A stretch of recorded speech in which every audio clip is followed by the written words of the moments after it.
alegría. ¡Menos policía y más filosofía! No te líes, que Zamani no es. Y España es duende. Victoria, eres nuestra esperanza. Mi partido siempre apoyará a las personas con disfunción, con algún tipo de con incapacidad. Discapacidad intelectual inútil. Qué desastre de político.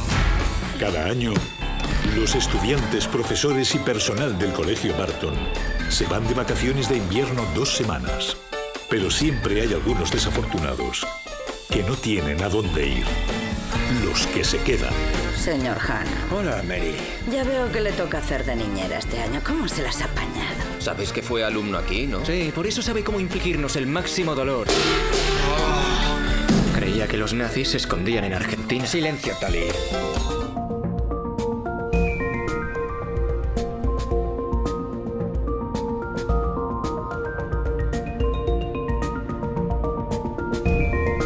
No todo se reduce al manga, el ukiyo-e o los cerezos en flor.